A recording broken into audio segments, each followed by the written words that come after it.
माझ्या तमाम लाडक्या बहिणींनो आणि लाडक्या भावांनो, खरं म्हणजे यायला उशीर झाला त्याबद्दल आपली सगळ्यांची दिलगिरी व्यक्त करतो। आणि मला माहित आहे की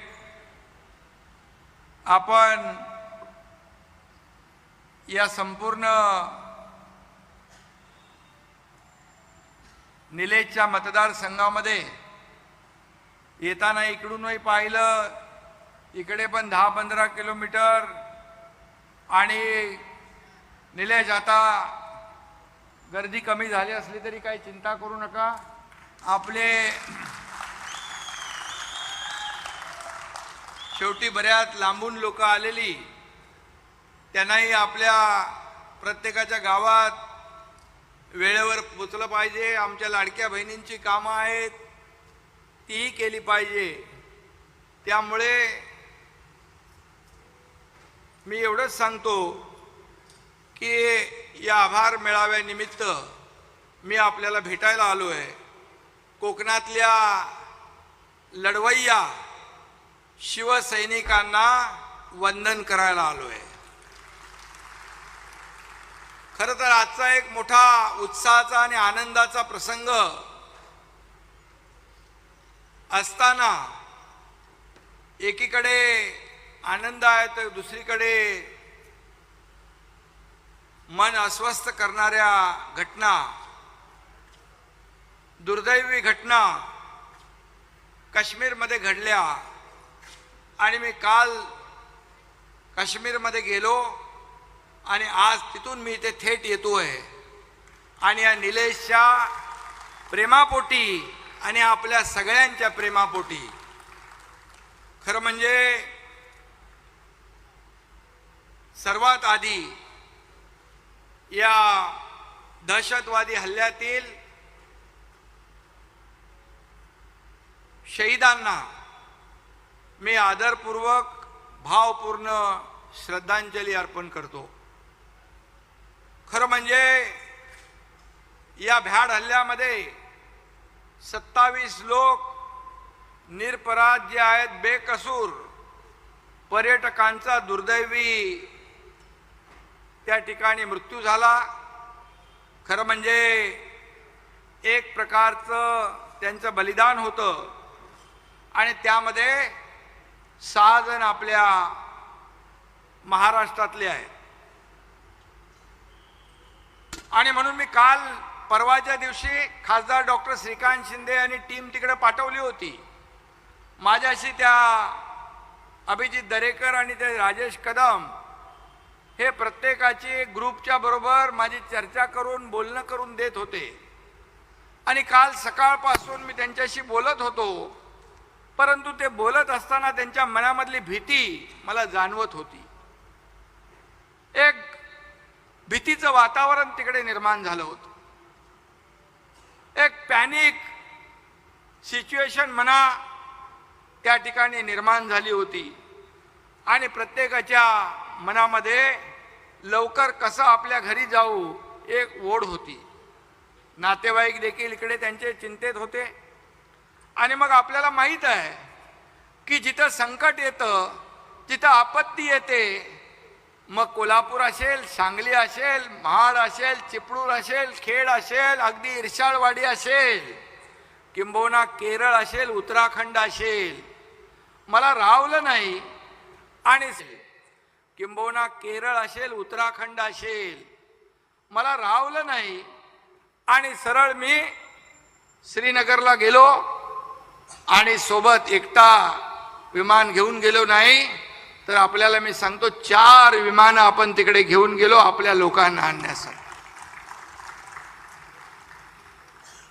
आणि म्हणून तिथं गेल्यानंतर त्या लोकांना आपला माणूस जेव्हा भेटतो त्यांना एक आधार वाटतो। संकट समयी त्या ठिकाणी जायचं नाही तर मग कधी जायचं। आणि म्हणून तिकडे अनेक लोकांना भेटल्यानंतर त्यांनी अनेक भावना व्यक्त केल्या की आता आम्ही सुरक्षितपणे आमच्या घरी जाऊ शकतो असा विश्वास प्रत्येकाने व्यक्त केला. याच्यापेक्षा मोठं काय? काही तर माझ्या लाडक्या बहिणी म्हणाल्या, लाडका भाऊ आम्हाला भेटायला आला, आता आम्ही सुखरूपपणे घरी जाऊ. किती ज्येष्ठ होते, त्यामध्ये लहान मुलं होती.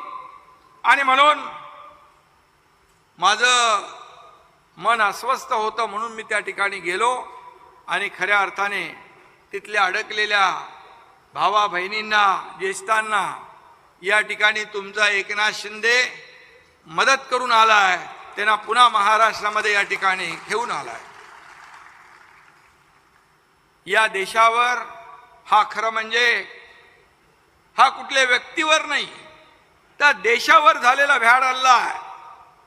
आणि याला जशास तसं उत्तर दिलं पाहिजे प्रत्येक भारतवासियाची आणि भारतीय नागरिकाची भावना आहे. आणि म्हणून याला जशास तसं नाही तर मनका मोडेल असा करारा जवाब मिळाल्याशिवाय राहणार नाही.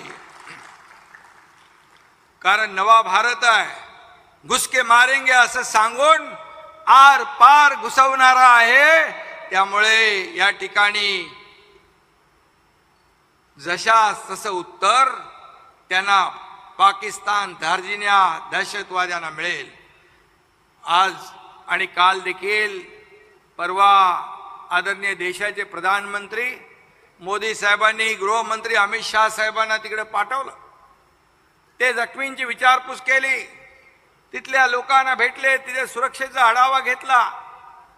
आणि आज देखील या देशाचे प्रधानमंत्री नरेंद्र मोदीजी यांनी सांगितलं, विचार करण्याच्या पलीकडे, कल्पनेच्या पलीकडे या ठिकाणी पाकिस्तानला धडा शिकवल्याशिवाय राहणार नाही, अशा प्रकारचं वक्तव्य त्यांनी केलं. हीच भावना प्रत्येक देशवासियाची आहे. खरं म्हणजे त्या अतिरेक्यांनी पर्यटकांना धर्म विचारला आणि मग गोळ्या घातल्या. धर्म विचारला, धर्म, आणि तुम्हारा मजहब क्या है, कलमा पढ़कर दिखाओ असं म्हटलं. आणि म्हणून मी जेव्हा त्या दुर्घटनाग्रस्त लोकांना, त्या आपत्तीग्रस्त लोकांना भेटलो, तेव्हा त्यांच्या डोळ्यामध्ये मी अश्रूही पाहिले. आणि त्यांनी ज्या गोष्टी सांगितल्या त्या रक्त उसळवणाऱ्या आहेत. असल्या लोकांना चोख उत्तर या ठिकाणी दिलं जाईल, ही प्रत्येक देशवासियाची इच्छा आहे. आणि मी देखील आपल्याला सांगू इच्छितो की या पाकिस्तानला धडा शिकवण्याचा निर्णय आपल्या प्रधानमंत्री महोदयांनी घेतलेला आहे. मी आपल्याला एवढंच सांगतो की हा कोकण हा शिवसेनेचा बालेकिल्ला आहे. ही कोकणी माणसं शिवसेनेवर, बाळासाहेबांवर प्रेम करणारी आहेत. आणि या शिवसेनेच्या बालेकिल्ल्यात आल्यानंतर छत्रपती शिवरायांच्या स्वराज्यात आल्यासारखं वाटतं, तसा अनुभव या ठिकाणी येतो. आणि म्हणून हा भगवा इथे डौलाने फडकतोय. या भगव्यासाठी जान कुर्बान करणारे कोकणातले शिवसैनिक हे भगव्याचे वारसदार आहेत. आणि मी एवढंच सांगतो कि विरासत से तय नहीं होते सियासत के फैसले, ये तो उड़ान तय करेगी कि ये आसमान किसका है. आणि म्हणून आपले ज्येष्ठ नेते नारायण राणे साहेबांचे सुपुत्र निलेश राणे यांच्या खांद्यावर शिवसेनेचा भगवा आहे. आपला निलेश राणे हा फणसासारखा आहे. बाहेरून कठोर दिसत असला तरी आतून प्रेमळ आणि गोड आहे ना. आणि शिवसेनेचा भगवा घेतल्यापासून अगदी फक्त कामावर आणि विकासावर त्यांनी लक्ष दिलेलं आहे.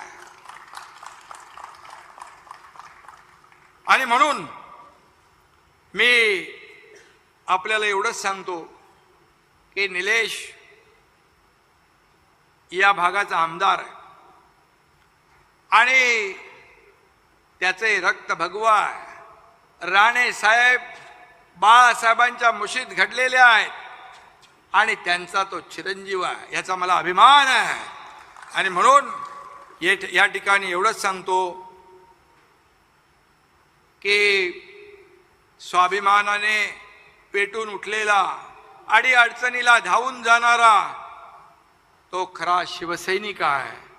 आणि म्हणून या कोकणामध्ये आपण पाहिलं तर लोकसभा आणि विधानसभा निवडणुकीमध्ये कोकणच्या मतदाराने शिवसेनेवर आणि महायुतीवर आपला विश्वास दाखवून दिला आहे.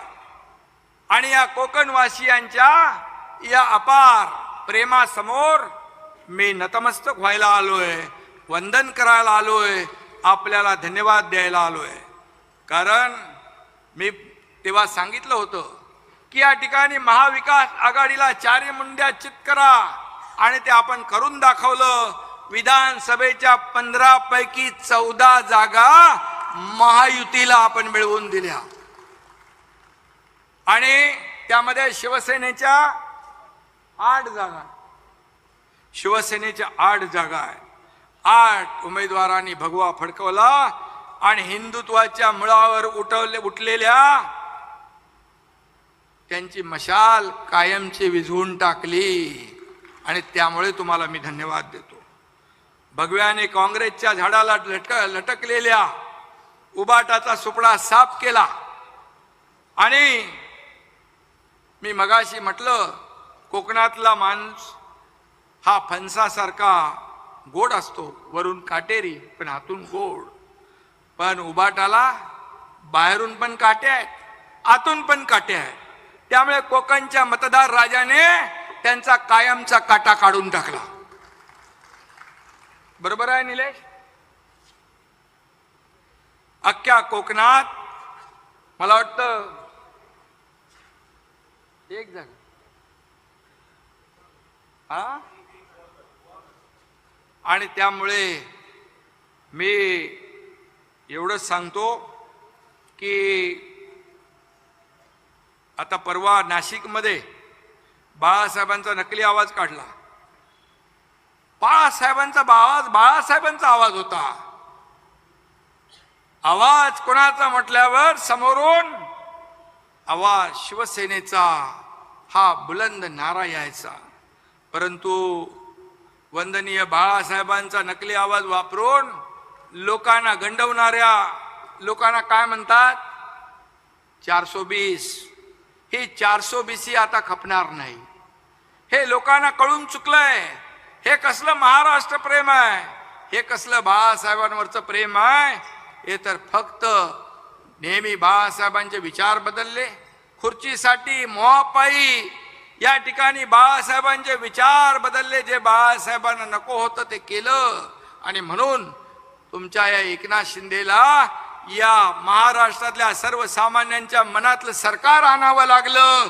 आणि म्हणून काँग्रेसकडे शिवसेना आणि धनुष्यबाण गहाण टाकला. तो सोडवण्याचं काम आपण केलं. आणि म्हणून या महाराष्ट्रातल्या जनतेने, मी तेव्हा सांगितलं होतं, विधानसभेच्या पहिल्या भाषणात मी म्हणालो, उबाटा म्हणाले जे एकनाथ शिंदे बरोबर 50 लोक गेले, 40 लोक गेले, त्याच्यातला एकही निवडून येऊ देणार नाही. पण या एकनाथ शिंदेने सांगितलं होतं पहिल्याच भाषणात, मुख्यमंत्री झाल्यानंतर, मी आणि देवेंद्रजी मिळून आम्ही 200 आमदार, 200 पार आमदार निवडून येऊ, नाही तर हा एकनाथ शिंदे शेती करायला गावी निघून जाईल. आणि या विधानसभेच्या निवडणुकीत महायुतीचे तब्बल 232 लोक निवडून आले. हे वास्तव आहे, हे सत्य आहे. आणि म्हणून विधानसभेच्या निवडणुकांमध्ये म्हणाले, लोकसभेच्या वेळेस म्हणाले, विधानसभेला म्हणाले आम्ही आता जनतेच्या न्यायालयात जाऊ, निवडणूक आयोगाच्या विरोधामध्ये, ईव्हीएमच्या विरोधामध्ये, सुप्रीम कोर्टाच्या विरोधामध्ये नेहमी आरोप केले. म्हणाले आम्ही आता जनतेच्या न्यायालयात जाऊ. जनतेच्या न्यायालयात गेल्यानंतर तुमच्या एकनाथ शिंदे शिवसेनेने 80 लढवले आणि तब्बल 60 जागा जिंकल्या आणि उभाटाने 100 लढवून आरोपांचा कीस पाडून अवघ्या 20 जागा जिंकल्या. जनतेने शिक्कामोर्तब केलंय.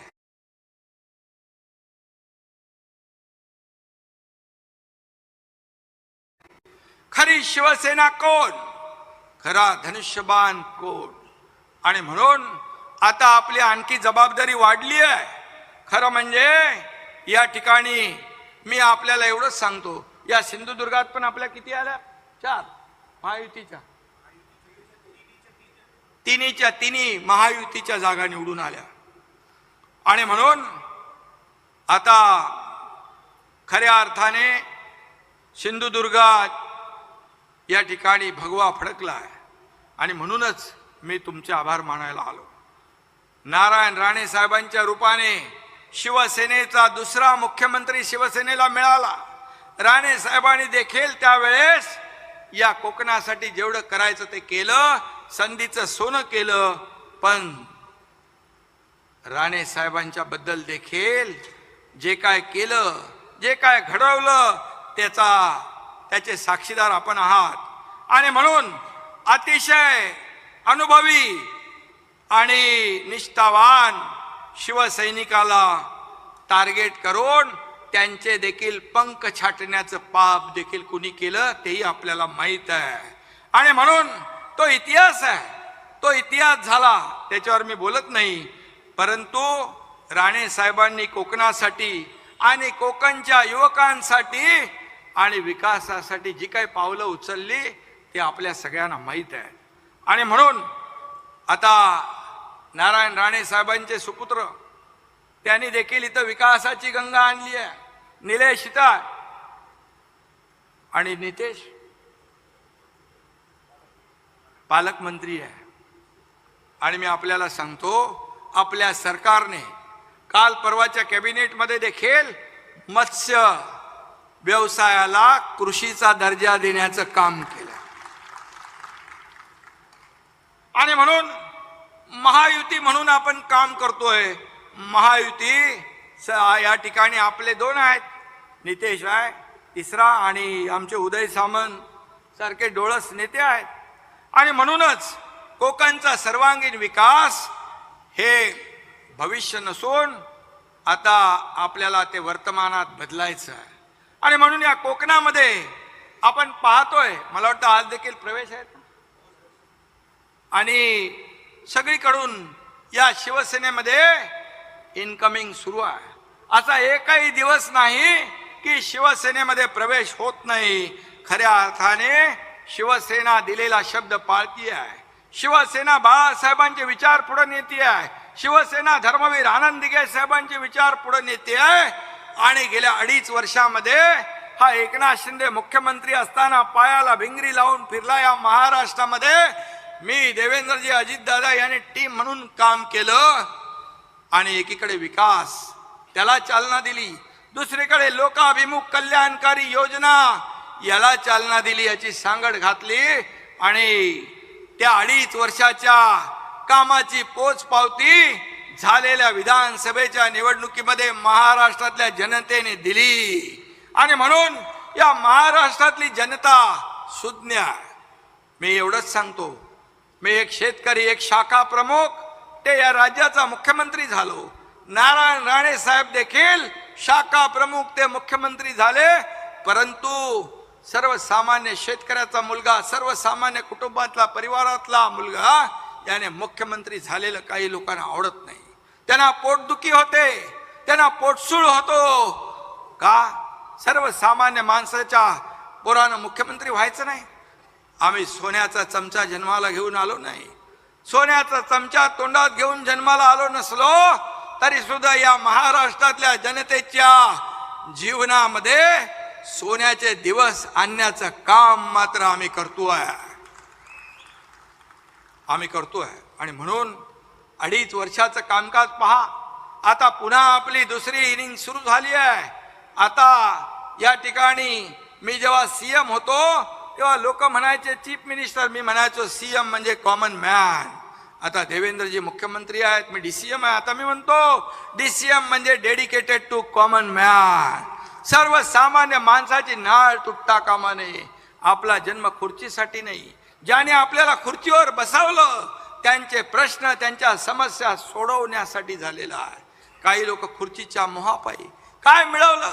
सगळे नेते राणे साहेबांसारखे मोठमोठे नेते गमावले, कार्यकर्ते गमावले, पक्ष गमावला, शिवनाव गमावलं, धनुष्यबाण गमावलं. मिळवलं काय? बाळासाहेब म्हणायचे सत्ता येते सत्ता जाते, पद येतात पद जातात, पण नाव गेलं की पुन्हा येत नाही. आणि ते टिकवण्याचं काम या तुमच्या एकनाथ शिंदेने केलेलं आहे. आणि म्हणून पद येतात पद जातात, पद वर खाली होतात, परंतु मला एवढाच अभिमान आहे की या महाराष्ट्रातल्या करोडो माझ्या लाडक्या बहिणींचा लाडका भाऊ ही मला मिळालेली ओळख सगळ्या पदांपेक्षा मोठी आहे. आणि म्हणून या ठिकाणी मी एवढंच सांगतो की लोकांना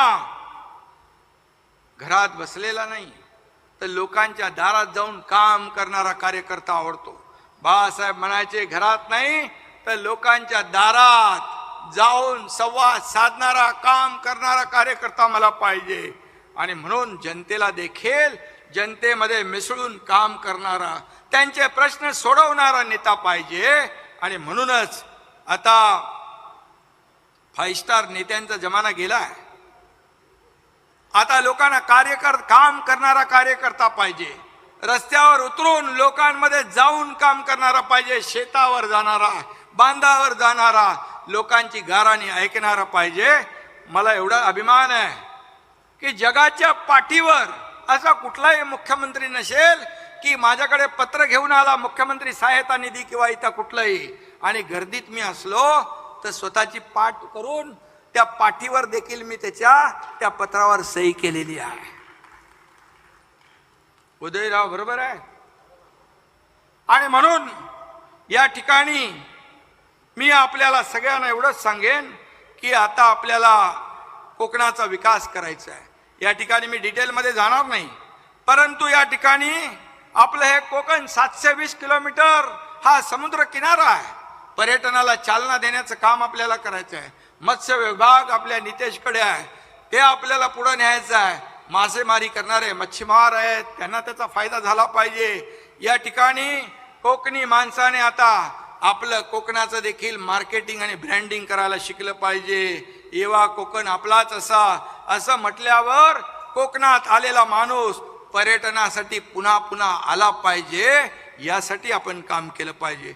आणि म्हणून मला वाटतं आता उदय सामान इकडे आहेत, आपल्या माध्यमातून देखील या भागामध्ये उद्योग येत आहेत, त्याला चालना देण्याचं काम आपण करतोय.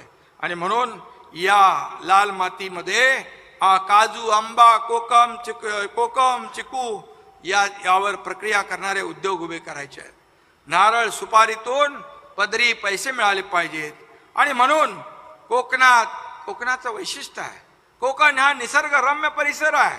कोकणात मिळतं तसं जेवण संपूर्ण महाराष्ट्रात कुठंच मिळत नाही, हे देखील या ठिकाणी मी सांगू इच्छितो. मुंबईत आता सगळीकडे उकडीचा मोदक मिळतो, पण कोकणातल्या मोदकाची चव कुठंच नाहीये. कारण फक्त खोबरं आणि गुळ घालून मोदकाला चव येत नाही, त्याला आमच्या लाडक्या बहिणींचा हात लागलेला पाहिजे, तेव्हा खरी तेव्हा चव येते. आणि म्हणून या ठिकाणी गड किल्ल्यांचं पर्यटन असेल, समुद्र किनाऱ्यांचं पर्यटन असेल, खाद्य पदार्थांचं पर्यटन असेल, या सगळ्या प्रकारच्या पर्यटन वाढ झाली पाहिजे. त्यामध्ये व्यावसायिकता आली पाहिजे. आणि म्हणून आपल्याला मी एवढंच सांगतो की आज कोकणामध्ये आपण कोस्टल रोडचं काम सुरू केलंय. मधले जे ब्रिज आहे 7 ब्रिजचं आपण काम सुरू करतोय. या ठिकाणी आपले रेवस ते रेडी या ठिकाणी हा कोकणाचा कोस्टल हायवे सुरू होतोय. त्याचं काम मला वाटतं सुरू आहे. उदयराव, कोकणचा आपला सागरी मार्ग त्याचं काम सुरू आहे. आता हायवे आहे त्याचंही काम बऱ्यापैकी लवकर होत आहे. आणि आपल्याला मी सांगतो, जसा मुंबई पुणे ॲक्सेस कंट्रोल झाला, नागपूर मुंबई समृद्धी महामार्ग झाला बाळासाहेबांच्या नावाचा, तसाच मुंबई गोवा सिंधुदुर्ग हा देखील ऍक्सेस कंट्रोल ग्रीनफील्ड रस्ता आपल्याला करायचा आहे.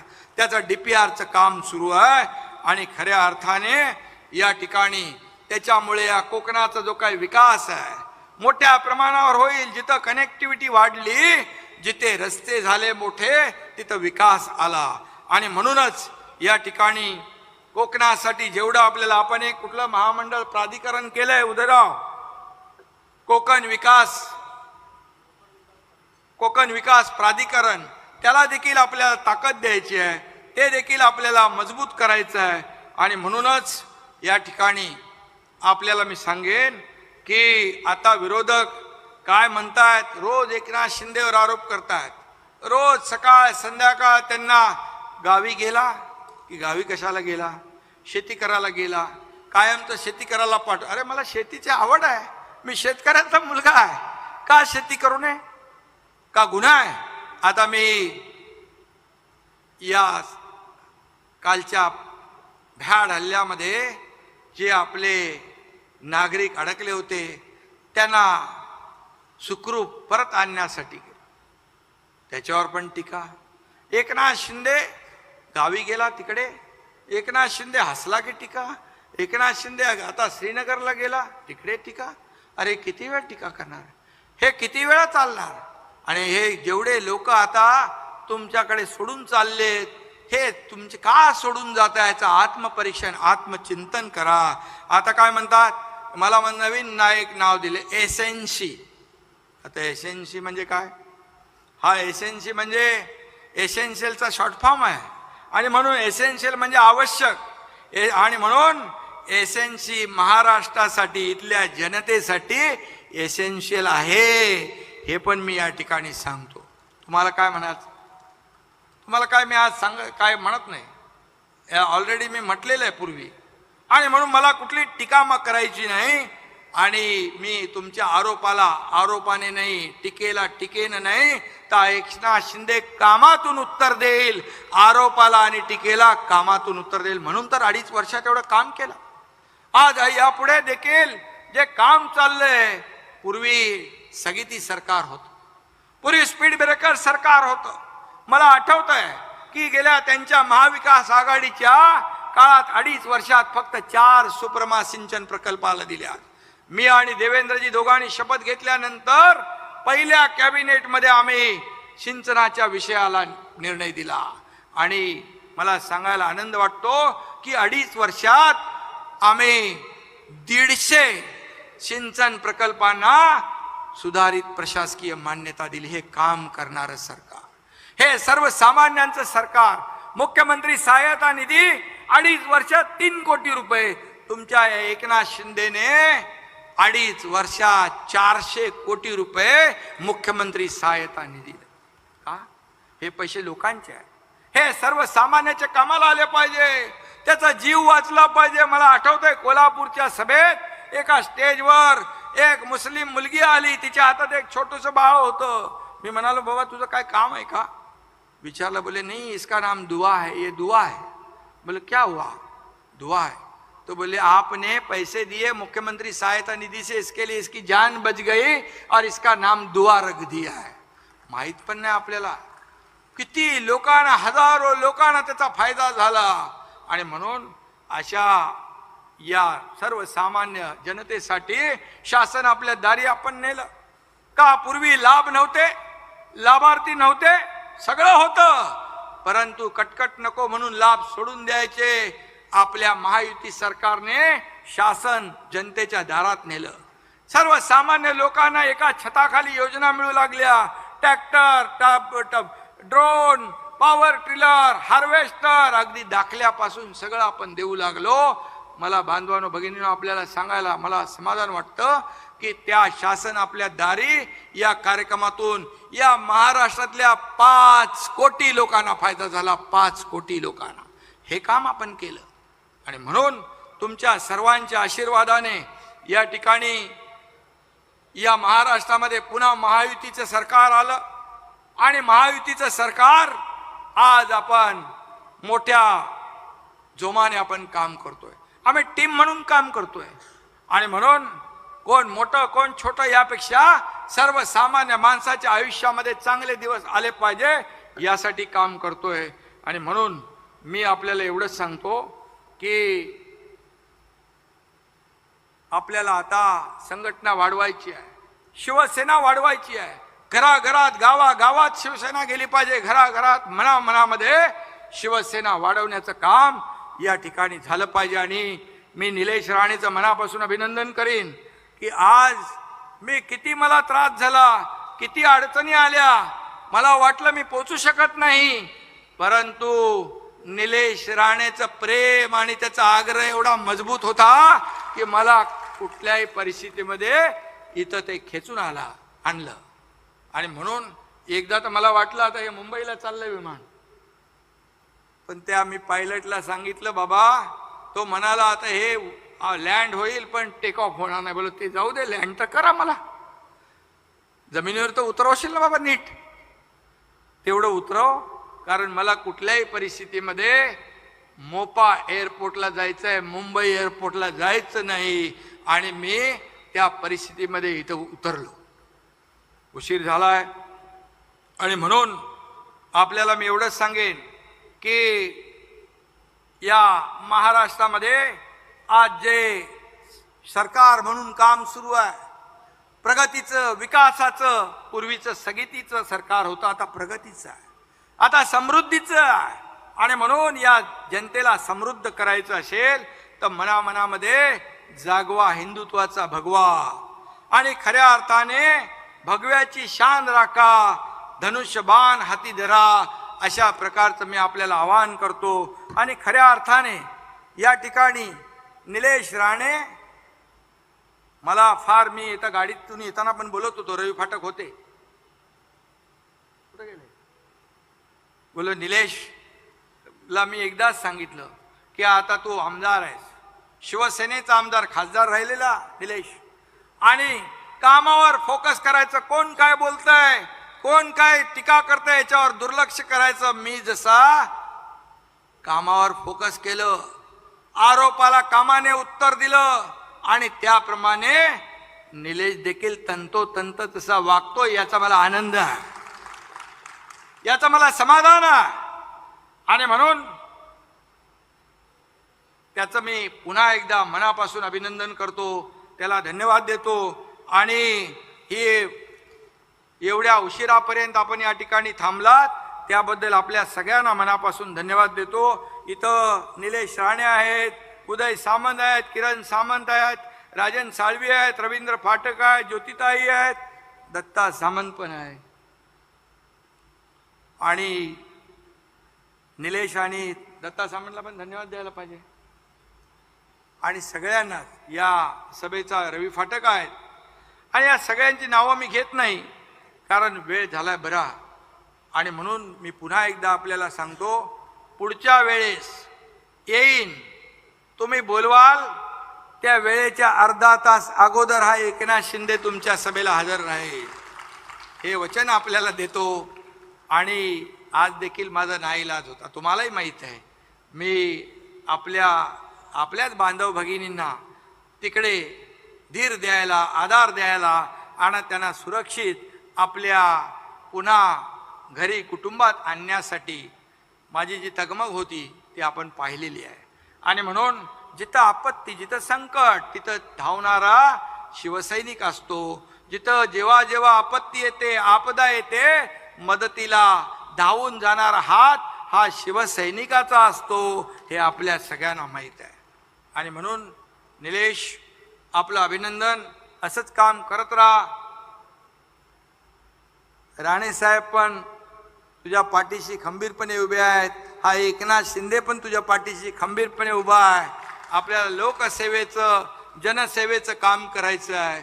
आणि म्हणून आपला स्वार्थ, वैयक्तिक स्वार्थ, वैयक्तिक अजेंडा आपला काही नाही. सर्वसामान्य माणसाच्या जीवनामध्ये चांगले दिवस आणणे हाच आपला अजेंडा आहे. आणि म्हणून पुन्हा एकदा मी सगळ्यांना मनापासून धन्यवाद देतो, मनापासून आपले आभार मानतो. जय हिंद, जय महाराष्ट्र.